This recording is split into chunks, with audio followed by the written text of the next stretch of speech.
Pasen por favor a su lugar.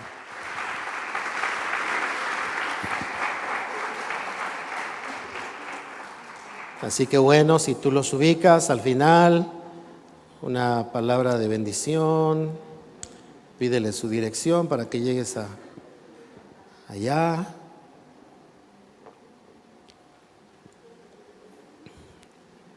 Este es mi licuado de Papá Antonio. Por si se preguntan, que no son vitaminas. Bien.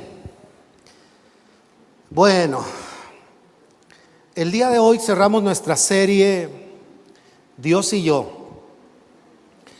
La vida así se vive de manera personal. Y la vida con Dios igual. Por eso es que tú puedes ver a un matrimonio y los puedes ver a los dos conectándose con Dios, por decirlo de alguna manera, o más a uno que a otro. Puedes ver a una familia de personas que tienen una visión, tal vez la pareja, los padres, pero no necesariamente los hijos, o viceversa. La razón es que es personal. La vida de fe, la vida cristiana se vive de manera personal. Claro, podemos subirnos al barco de la vida cristiana y recibir el favor de la oración de otros, recibir el favor de la instrucción de otros, o podemos asumir en nuestra vida que nuestro desarrollo, crecimiento y nuestra vivencia con Dios es algo a título personal, algo que voy a trabajar, algo que voy a vivir, algo que voy a cuidar, algo que voy a desarrollar, algo que voy a conocer. Y de esto hemos estado hablando y hoy cerramos esta serie de Dios y yo. Hay mucho más que hablar del tema, pero son series por mes. Y hoy quiero cerrar con un tema que le he denominado una nueva mirada. De eso quiero hablar, porque a partir de tener esto claro en nuestra vida, en nuestra relación con Dios, te aseguro que muchas cosas van a ser ampliadas en tu vida. Vas a tener otra perspectiva y otra manera de ver la vida en Jesús. Mucha gente se aburre de la cristiandad porque siguen viendo a Dios igual hoy que como lo veían el día que conocieron de Jesús. Y entonces empiezan a preguntarse en su corazón, ¿qué no hay más? Claro que hay más. Y piensan que eso más está haciendo una serie de cosas que no tiene que ver realmente con descubrir de una mejor manera a Dios. Y para entrar al tema, quisiera preguntarles, para que lo piensen, si alguna vez tus papás te dijeron, cuando tengas hijos me vas a entender. Todos los jóvenes no saben lo que uno como padre siente y nunca lo sabrán. Si Dios les concede tener hijos, ahí tal vez lo puedan entender. Pero esa es una frase célebre de los papás. No me entiendes porque no tienes hijos. Y tú como joven dices, claro que entiendo, pues si voy a la universidad, soy inteligente. No se trata de esa inteligencia. Se trata de cómo vemos la vida. De qué pasa dentro de nosotros cuando tenemos un hijo en nuestros brazos y algo ocurre, que tus responsabilidades cambian, tu deseo de crecer cambia, tu manera de responsabilizarte de la vida cambia. Tus sueños cambian porque ya no eres tú, ahora vienen ellos en el viaje contigo. Y a partir de ahí cambia. Y lo digo con honestidad, los jóvenes no saben lo que ese sentimiento significa hasta que tengan sus propios hijos, ¿verdad? Y eso si no son despistados, porque a veces hay unos que ni así. Pero bueno, si tienes ahí entendimiento, vas a conocer eso. Ahora, no solamente eso, sino también, ¿cuántos de ustedes han visto que cuando está el padre y está el abuelo y el padre hace lo que el abuelo hacía con él, ahora resulta que le dice al padre, déjalo, hijo? Y tú dices, hay algunos que yo he visto que, pero si a mí me regañabas por eso. Y ya el abuelo dice, sí, pero eso era antes. ¿A cuánto les ha pasado eso? ¿No? Que tú ponías los codos en la mesa y baja tus codos. Y llega tu niño y pone los codos y se recarga y el abuelito lo está chuleando y tú dices, ¿y a qué horas lo va a regañar? A mí por menos de eso ya me hubieran llamado la atención. Eso es una realidad en la vida. Y eso nos hace ver que de tiempo en tiempo aprendemos a ver las cosas de forma diferente. No ves de la misma manera la vida entre los 10 y los 20 que de los 20 a los 30. Cuando tienes 20 no piensas en el final de tus días. Cuando ya llegas a los 50 empiezas a ver que el reloj ya está marcando tiempo extra. ¿Cuándo vas a hacer esto? ¿Cuándo vas a hacer el viaje? Porque cuando tenías 19 decías, ay, cuando pueda.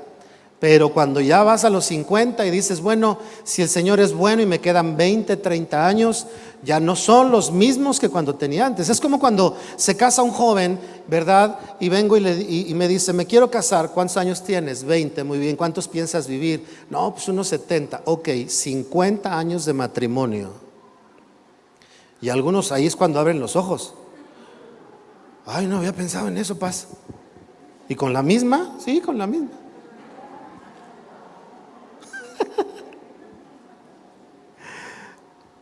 Por eso, ahí les va, esto se los paso al costo. Dicen que el cerebro humano no está tan maduro para poder tomar decisiones como el matrimonio hasta pasados los 30 años. Ahora entenderán todos los que nos casamos jóvenes por qué batallamos. Ya pasados los 30 tienes una madurez diferente de la vida, se supone. Yo sé que hay algunos que no. Que tú dices, pues mi hermano no, pero esa es otra onda. Pero se supone que el cerebro humano va madurando. Por eso es que Jesús inicia su ministerio a los 30 años. Hasta en la misma Biblia vemos que hay referencia de cómo la edad te va a dar una mirada de la vida de forma diferente. ¿Te ha pasado que de pronto cuando eras niño te decían esto vale 500 pesos y tú decías, para juntarlo? Y empiezas a ganar dinero y dices, 500 pesos. ¿No? Sí, en 2 semanas lo junto. O en un trabajo que yo haga lo junto. Recuerdo cuando yo hacía planos y dibujaba planos, cada hoja de plano, si solo era copia, no era un proyecto, el proyecto se cobraba más caro, pero cada hoja copiada, que yo hiciera unos planos nuevos, la cobraba en 300 pesos, cada hoja. Así que si yo hacía 3 hojas una noche, ganaba 900 pesos en una noche, dibujando tranquilamente en mi respirador, oyendo la estación del Barrilito, creo que era. No, esa no. Yo escuchaba otras. Y yo veía de forma diferente el dinero cuando comencé a ganar dinero. ¿No es cierto? Te pasa, así ocurre en la vida.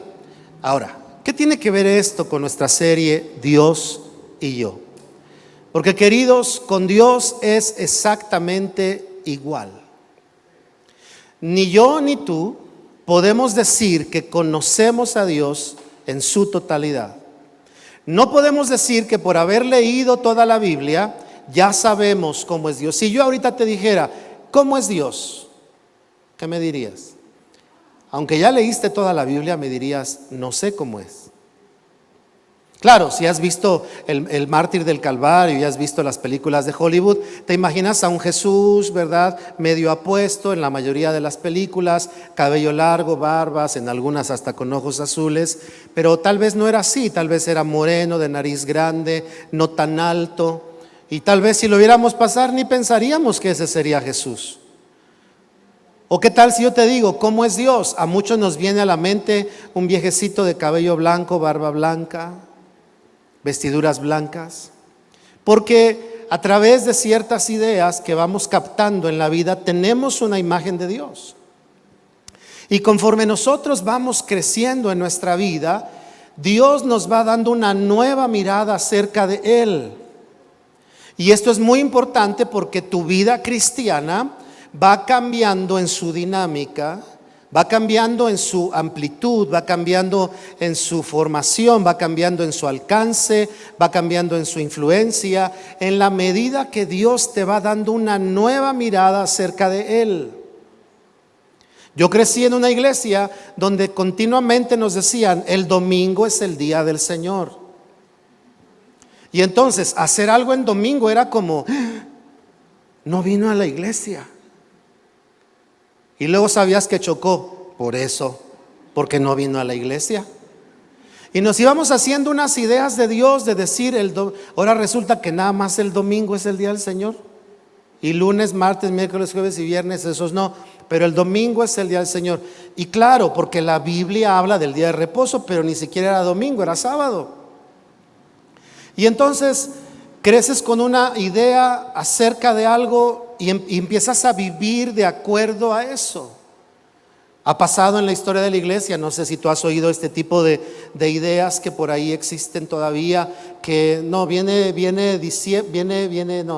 noviembre, va a haber pan de muerto. No comas pan de muerto. Y, o sea, fíjense lo interesante de eso. Vinculan un pan con tu fe y con tu respeto a Dios. Puedes ser chismoso, pero no comas pan de muerto. Yo creo que Dios va a decir, qué rico se ve ese pan. Yo porque soy espíritu y no lo puedo comer, pero qué rico se ve ese pan. Y en la iglesia, dependiendo de la arista con la que ves, si la gente, tú le dices, ¿quieres agradar a Dios? Sí, y le dices, entonces no comas pan de muerto. Hacen una mirada y dicen, a Dios no le gusta el pan de muerto. No, a alguien no le gustó y dijo y enseñó, y ahora muchos viven con esa idea. Hace poco, y lo digo con pena, porque es mi hermano, mi hermano en la fe, ¿no? Y lo digo porque es un pastor, y escuchaba que decía que, bueno, sí, ya lo voy a decir pues, total, a lo mejor ya hasta lo viste. Estaba regañando a todos los pastores que toman café, porque el café es una droga. Y decía, ¿cómo tú, siervo de Dios, te subes a predicar con una taza de café? Ya te subiste drogado al púlpito. Yo dije, válgame. No, lo peor es que la gente atrás, amén.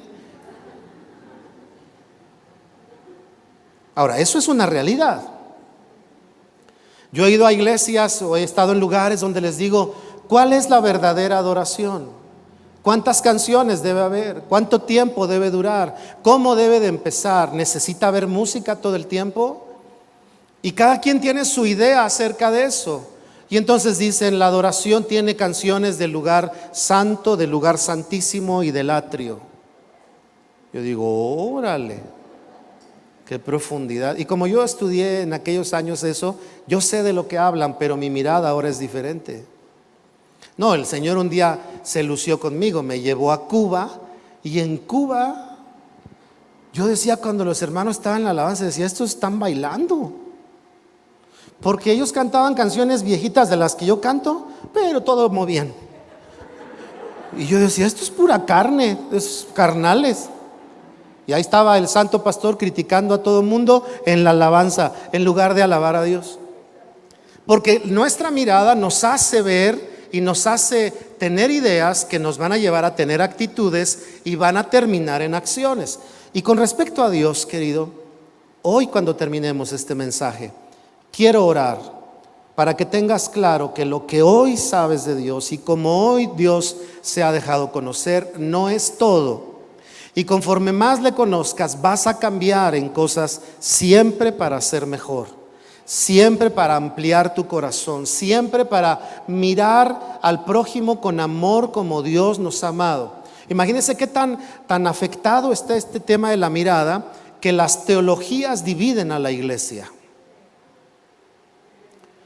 Que las teologías generan corrientes. ¿Tú de qué corriente eres? ¿De los nuevos que sus iglesias tienen luces? No, nosotros somos de la vieja guardia. ¿Y tú de qué corriente eres? ¿De los que vestidos largos hasta abajo y sin pintarse? ¿O en tu iglesia todas las mujeres se pintan?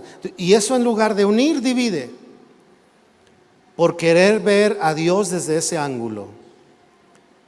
Si Jesús entrara a una iglesia, por ejemplo, hoy yo, si viera entrar a Jesús, seguro traería un iPhone última generación.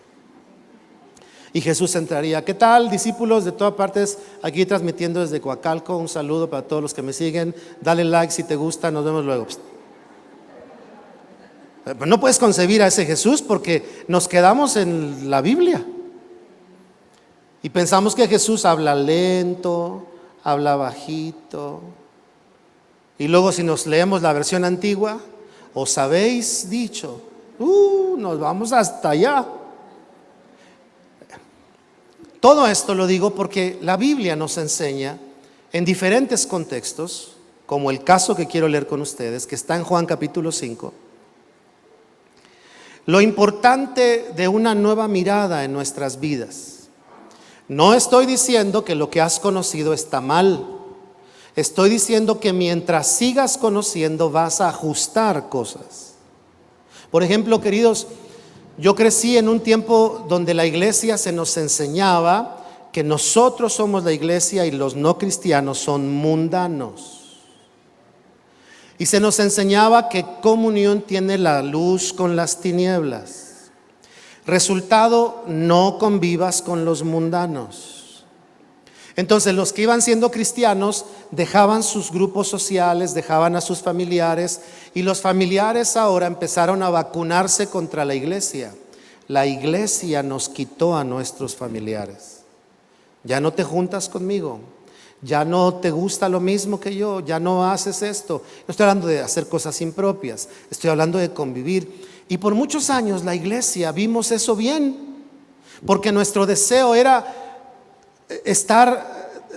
agradar a Dios. Pero esa mirada limitada se nos olvidaba que el mandamiento del Señor no es, ¿verdad? Olvídate de todos y sígame. El mandamiento es, ámame con todo tu corazón. Y el segundo es semejante a este, y a tu prójimo como a ti mismo. ¿Me explico? Entonces, el caso que vamos a leer nos deja ver, entre otros muchos ejemplos, la importancia de tener claro que nuestra mirada de Dios va cambiando por el momento de la vida, por la madurez que tienes, por tu intimidad con Dios, inclusive, repito, por el momento de tu vida. Yo recuerdo que mi hija hace unos 20 años me decía, ¿te imaginas cómo vas a predicar a los 50? Y ahora cuando de repente veo algún video para ver lo que dije y lo que no debía haber dicho, me acuerdo de lo que me dijo mi hija. Y digo, sí, ya no predico igual, ya predico más tranquilo. Antes era más emotivo, y lo puedo hacer, pero ya no es igual porque vas viendo las cosas de forma diferente. Vamos a leer Juan capítulo 5 versículos 1 al 6. Les voy a dar dos versiones para que vean la diferencia muy interesante. Dice, voy a leer primero la Nueva Traducción Viviente y luego voy a leerles la versión 60. Fíjense cómo dice la Nueva Traducción Viviente. Dice, después Jesús regresó a Jerusalén para la celebración de uno de los días sagrados de los judíos. Dentro de la ciudad, cerca de la puerta de las ovejas, se encontraba un estanque de Betesda que tenía 5 pórticos cubiertos. Luego pasa y dice, una multitud de enfermos, ciegos, cojos, paralíticos estaban tendidos en los pórticos. Uno de ellos era un hombre que hacía 38 años que estaba enfermo. 38 años con la misma mirada, ¿verdad? Estoy enfermo, voy, me ponen en el pórtico, ahí voy a estar. Un día, 2 o los años que llevara ahí. Cuando Jesús lo vio, supo que hacía tanto que padecía de la enfermedad y le preguntó, ¿te gustaría recuperar tu salud? Ahora, la versión 60 nos revela algo que he comentado yo en varias ocasiones, que la Biblia tiene, no la Biblia original, sino las traducciones de la Biblia. A partir de donde a veces se han fijado posturas. Miren lo que dice la versión 60. Después de estas cosas había una fiesta de los judíos y subió Jesús a Jerusalén. ¿Me pueden regalar monitores, chicos? Monitores para mí, porfa. Y dice, y hay en Jerusalén, cerca de la puerta de las ovejas, un estanque llamado en hebreo Betesda, el cual tiene 5 pórticos.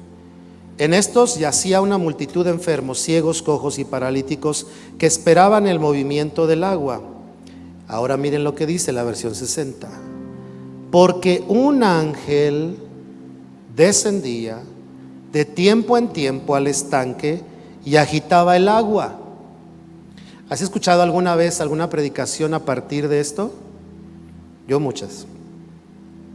Y el que primero descendía al estanque después del movimiento del agua quedaba sano de cualquier enfermedad. Y había ahí un hombre que hacía 38 años que estaba enfermo. Cuando Jesús lo vio acostado y supo que llevaba ya mucho tiempo, le dijo: ¿quieres ser sano? ¿Sí viste la diferencia? En la Nueva Traducción Viviente, Nueva Versión de las Américas, la Biblia de las Américas, Nueva Versión Internacional, Reina Valera 1995, 2015, ya no dice que un ángel de tiempo en tiempo. Y hacen el comentario de que eso no estaba en los escritos originales. Cuando tú lees la versión 60 que acabo de leer, podríamos pensar que hay que estar dispuestos al mover del ángel para que cuando él venga nosotros estemos ahí y recibamos nuestro milagro. Y de eso se han hecho hasta predicaciones. Y no estoy hablando mal de algo, simplemente que a veces nos hacemos una mirada de Dios como si Dios dijera: ahorita voy a pasar, pero ahí donde me vean, si no me ven, pues se amolaron, Imagínate con el paralítico, el estanque, llegaba el ángel, según ellos creían, se movía. ¿Cómo llegaba él al agua? Y es como Dios diciendo: algún día te voy a sanar, ahí cuando puedas caminar y te metes al agua. Parecería una broma de muy mal gusto de parte de Dios, ¿no es cierto? Resulta ser que al pasar los años, los estudiosos bíblicos dicen: ese texto no está en los textos originales, pero lo que se sabe es que había corrientes subterráneas que llegaban a aquel estanque, y cuando llegaban las descargas de agua, el agua se agitaba, pero la gente creía que era un ángel. Ahí les va, porque a todos nos ha pasado, según la mirada con la que vemos a Dios. Hace muchos años les he platicado esta historia, pero viene al caso. Yo estaba de pastor en una iglesia, un copastor, era yo copastor en la iglesia, y había un switch debajo de la cabina. La cabina estaba enfrente y abajo de la cabina de audio estaba un switch. Y en la mañana yo utilicé una oficina de abajo y el encargado me dijo: cuando salga baje el switch. Ok, era yo nuevo en la iglesia. Ese día había culto, son las 7 de la noche, 6 de la tarde. Empieza la oración, orábamos de 6 a 7 todos los miércoles, todos los viernes. Y cuando entro a la iglesia a la oración, veo el switch y pienso: ay, se me olvidó apagar la luz. Yo no sabía que apagaba.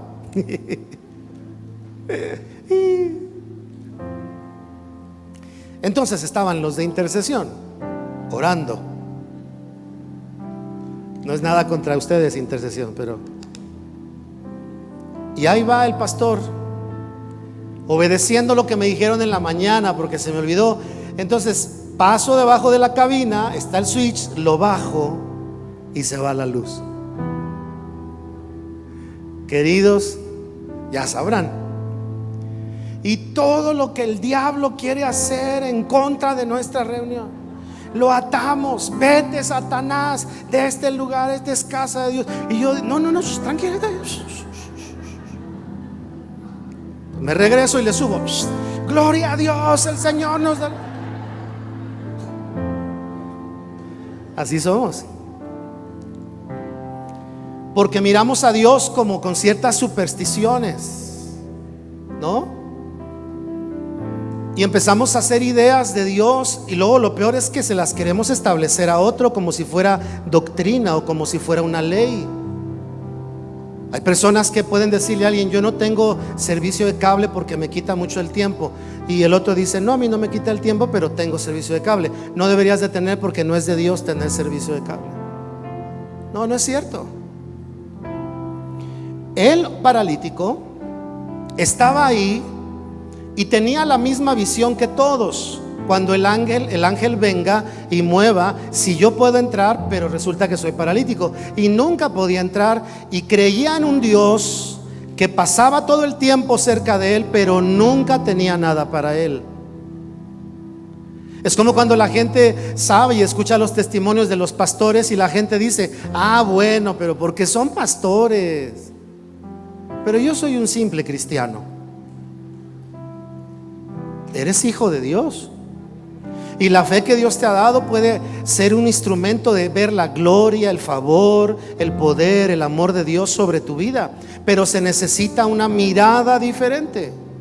Esta historia que te acabo de leer nos deja ver, te voy a decir por lo menos dos cosas. No te voy a decir lo demás porque tenemos que cerrar. Pero te voy a decir por lo menos dos cosas que podemos mirar en este contexto. Número uno, si quieres tener una mirada nueva, revisa las ideas heredadas que tienes. Saben que una de las cosas que los cristianos a veces olvidamos cuando venimos a Cristo es hacernos preguntas. Yo era, y se los digo abiertamente, yo era una persona que abrazó la idea de no poner árbol de Navidad porque eso no agradaba a Dios. Hasta que un día mi hija de 4 años, gracias a Dios por sus preguntas, me dijo: papi, ¿por qué nosotros no ponemos árbol de Navidad? Ah, porque a Dios no le gusta. Ah, ¿y por qué? Ah, pues porque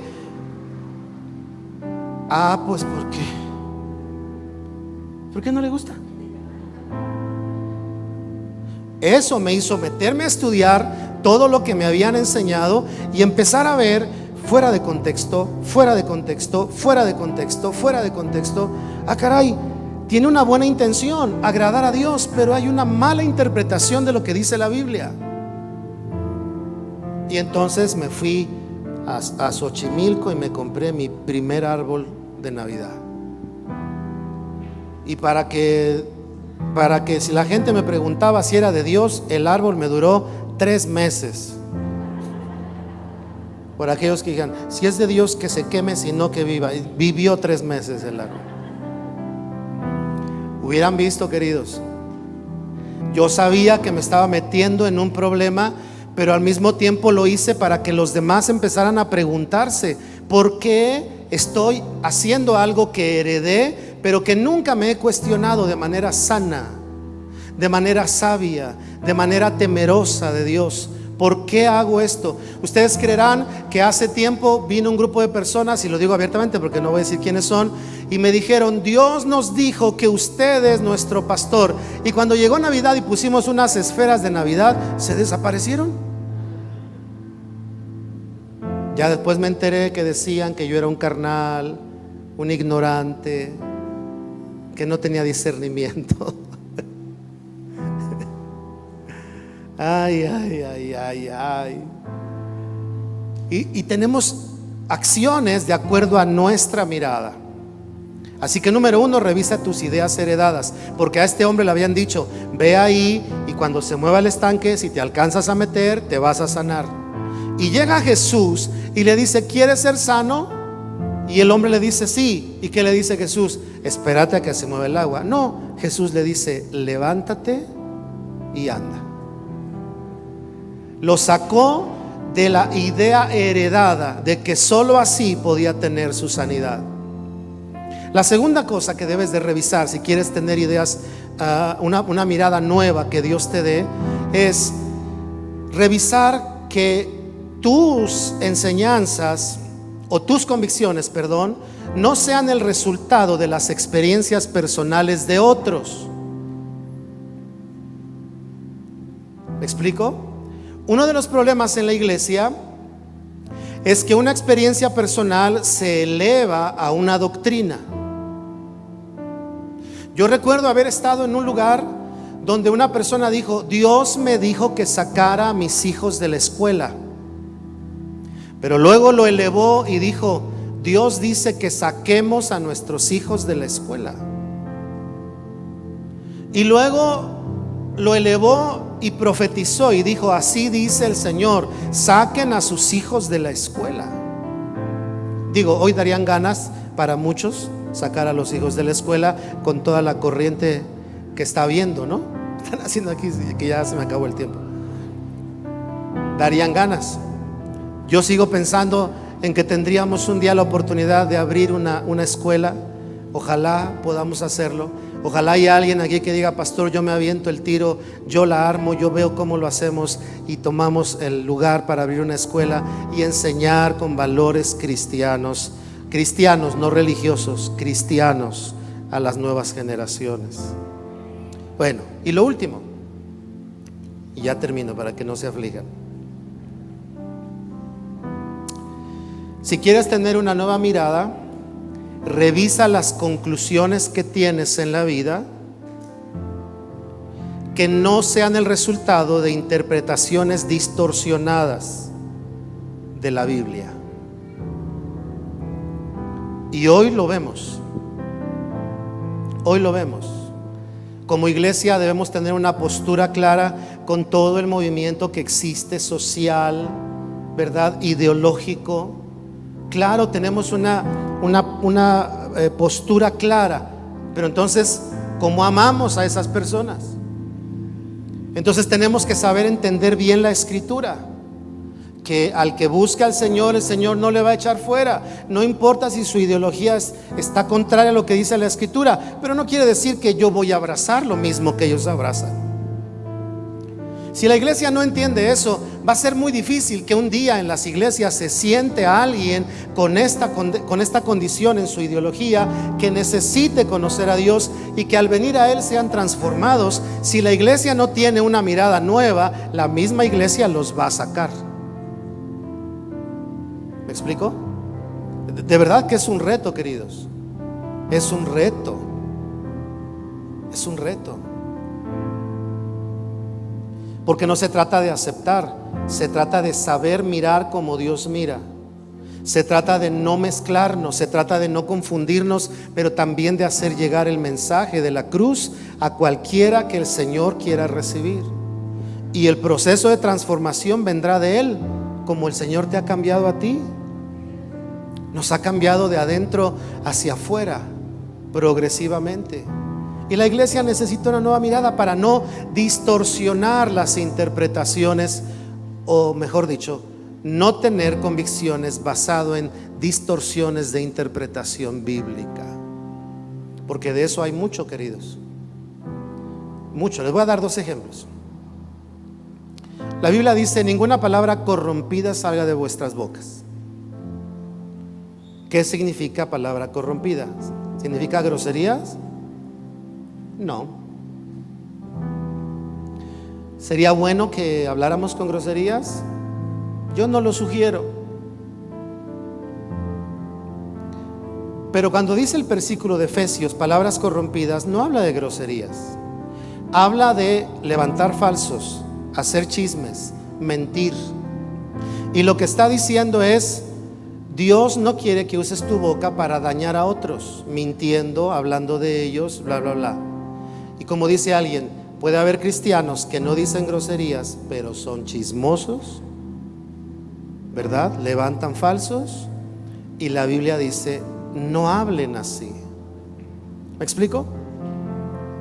Como un día lo dije, no ponen árbol de Navidad, pero ¿cómo se comen a los hermanos unos a otros en la mesa? Así que el último punto es que cuando Jesús llega a este hombre, le hizo cambiar la distorsión que tenía. Mi sanidad solo viene si entro cuando el agua se mueve. Y Jesús le dijo: no, tu sanidad puede venir de otra manera. Y en este caso te digo: levántate y anda. Queridos, son todos los jóvenes y los adultos, todos necesitamos tener clara la mirada nueva con la que vemos a nuestro Dios. Si ustedes me hubieran conocido hace 20 años, hace 30 años,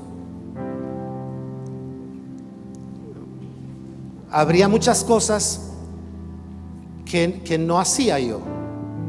Por ejemplo, nunca predicaba sin corbata, porque me enseñaron que de corbata a la iglesia. No, que los jóvenes usaran pantalones de mezclilla, olvídate rotos, mezclilla en la plataforma. Están profanando el altar. Un día llegó aquí, todavía cuando empezamos, un rapero llegó y me dijo, estaba yo aquí abajito, aquí estaba: pastor, canto rap. me deja cantar. Y yo con toda mi mirada de aquel tiempo le dije: en esta iglesia no cantamos rap.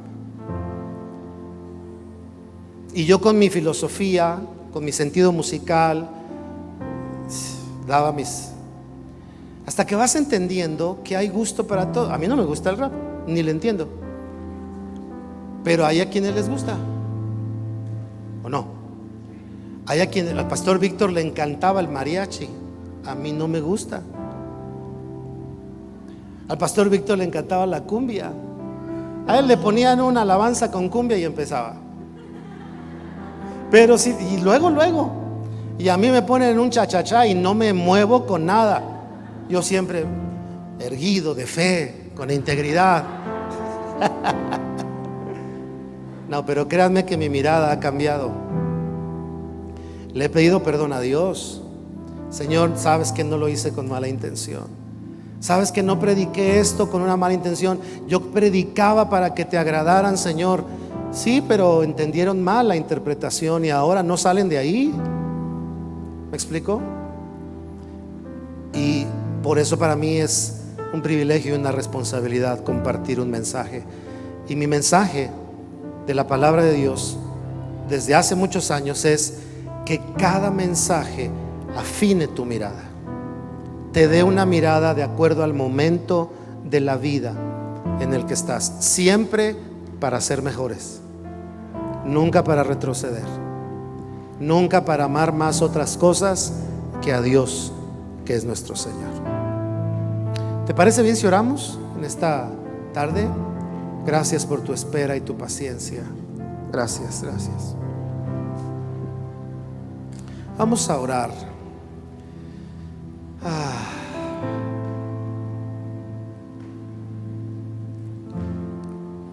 Ahí con tus ojos cerrados, si es que los has cerrado, escucha solo esto. En tu relación con Dios, conforme pasa el tiempo, tienes que asegurarte de ver a Dios de forma diferente. De lo contrario, te animo a que sientas una motivación apremiante a decirle: Señor, quiero conocerte más todavía.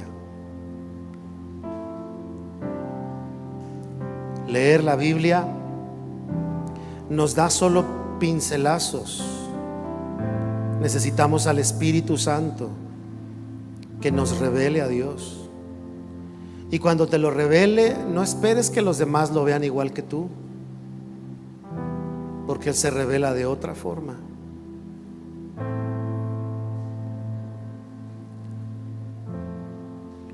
Hoy pidámosle a Dios: Señor, en este tiempo déjame revisar cómo te veo, quién eres para mí, por qué hago lo que hago, cómo vivo lo que vivo. Déjame revisar las cosas que he repetido por años y saber si yo las abrazo, las entiendo y cómo me hacen verte a partir de eso. Pídele a Dios: Señor, cambia mi manera de verte conforme pasa el tiempo. Señor, en esta tarde quiero agradecerte por la oportunidad que nos das de estar juntos. Conforme pasa la vida y escuchamos o recordamos las palabras de nuestros padres, vamos descubriendo que tenían razón. Y hay una palabra que Pablo escribió y él dijo claramente que hasta que no estemos transformados, hasta entonces te conoceremos mejor. Eso quiere decir que nuestro conocimiento siempre será limitado, que no te podemos definir como se define una cosa o un lugar. Entonces tenemos que ajustar nuestra mirada para que a través de cómo te vemos, así abracemos nuestra fe, así crezcamos en la fe, así bendigamos a otros y generemos influencia en los demás. de una manera sana, sabia. Señor, nos vamos a equivocar, pero siempre sabrás cuando la equivocación es sin ninguna intención. Ayúdanos, Señor, a madurar a todos. Oro por los jóvenes que están aquí, para que desde su juventud tengan una mirada propia de ti, Señor. Y oro por los padres, para que aún en este momento de la vida, la mirada sea renovada, Señor, sobre nosotros. Danos una nueva mirada acerca de ti, Señor. Te lo pido, Dios, en el nombre de Jesús. Bendigo a cada persona y por cada uno de ellos te doy gracias. Amén y amén. Todos necesitamos una nueva mirada de tiempo en tiempo, queridos. Todos nosotros. Dígale a alguien que Dios amplíe tu mirada, que Dios te dé una nueva visión. Díselo, que Dios te dé una nueva visión. Bien, pues estamos por despedirnos, por salir de este lugar. Gracias, David. Gracias. Vamos a retirarnos. Y solo quiero avisarles que a partir de este domingo los sobres para Por Mi Casa, para el proyecto de Por Mi Casa, que es el pago de la renta del auditorio, son de color amarillo. Si tú estás en el registro de Por Mi Casa, toma un sobre amarillo para que cuando vayas a depositarlo, nosotros sepamos al identificar el sobre que esa ofrenda es Por Mi Casa. Y esto nos va a ayudar tanto a ti a meter ahí tu ofrenda para este fin, de los que están inscritos. Y si tú no estás registrado y no sabías, te comento que invitamos a todos a una ofrenda mensual, una ofrenda especial mensual, que es para el pago de la renta. Esto no lo hacíamos así antes, pero en este tiempo que hemos vivido desde que inició la pandemia hasta ahora, ¿verdad? Tuvimos esta idea para poder afrontar el pago de la renta y gracias a Dios se ha podido hacer así. Entonces, si tú estás inscrito, solicita tu sobre amarillo, no para que lo des ahorita, para que te lo lleves. Y recuerden que antes del día 10 de cada mes tú depositas tu ofrenda de Por Mi Casa, que se suma para poder pagar la renta de nuestras instalaciones. Si no eres parte y quieres sumarte, no necesitas registrarte. Si te quieres registrar para que yo te mande un mensaje por WhatsApp y te avise cuando se paga la renta, que eso es lo único que hacemos, regístrate. Sobre amarillo, Por Mi Casa. Queridos, entre todos es mejor, entre todos es posible, así lo hemos podido lograr. Aún seguimos en esta encomienda y como lo he dicho, lo repito hoy, el momento que no sea necesario, desde luego yo les voy a decir, queridos, gracias a Dios ya podemos cubrir la renta de las ofrendas normales, ya gracias a Dios por eso. Entonces les aviso eso para que se lleven su sobre amarillo. Cada domingo va a estar disponibles para que tú pidas tu sobre, te lo lleves, o si traes ese día tu ofrenda de Por Mi Casa, lo metas y lo puedas entregar antes del día 10. Después del día 10, esa ofrenda ya la contamos para el siguiente mes. Por eso es importante que cuidemos que sea dentro de los plazos, para que nosotros sepamos hacia dónde va dirigida la ofrenda. Bueno, y hablando de ofrenda, quiero cerrar bendiciendo tu vida, orando por tus finanzas, orando porque Dios siga mostrándose sobre ti, te dé sabiduría para administrar, te dé oportunidades, tu trabajo se pague bien, que el Señor bendiga lo que tienes, ¿verdad? Y que desde esa perspectiva, como dice Corintios, podamos hacer buenas obras y podamos bendecir a otros, a la familia, al necesitado, y poder ser de bendición para los demás. Así que vamos a despedirnos. Déjame orar para despedirnos y oraré bendiciendo tu vida, y al final sabes que al salir puedes depositar tu ofrenda si dispusiste a hacerlo así. Señor, hemos orado ya, pero antes de irnos quiero bendecir la vida de cada persona en este lugar. porque todos y cada uno de nosotros representamos, Señor, una herramienta en tus manos de productividad, de creación, de creatividad, de logros, de alcance, y todos y cada uno somos un instrumento de mayordomía de los talentos, de las capacidades, de las virtudes que nos has dado, de los bienes que has puesto en nuestras manos. Y oro para que cada uno sea bendecido en esa área, Señor. Oro, Dios, para que ideas vengan, para que oportunidades se abran, para que puertas se abran y podamos entrar y desarrollar o seguir desarrollando esa mayordomía. Bendigo a cada familia para que lo que tienen sea bueno, lo que tienen sea, Señor, multiplicado. Oro para que lo que hay en la despensa siempre, Señor, perdure, para que haya para compartir con el necesitado. Oro, Señor, para que teniendo la libertad de saber que estamos cubiertos, nos atrevamos a cubrir a otros. En el nombre de Jesús. Bendigo, Señor, a la iglesia. Oro inclusive por milagros financieros, económicos. Oro, Señor, para que esas cuentas que no se han podido pagar, traigas ideas nuevas, oportunidades para cerrar esas cuentas que siguen drenando la economía. Y oro para que las finanzas de tu iglesia sean sanas, saludables. Por cada familia oramos en el nombre de Jesús. Gracias, gracias, gracias. Amén y amén. ¿Te parece bien si nos despedimos con un fuerte aplauso de gratitud a Dios? Pero fuerte, con ganas, con amor.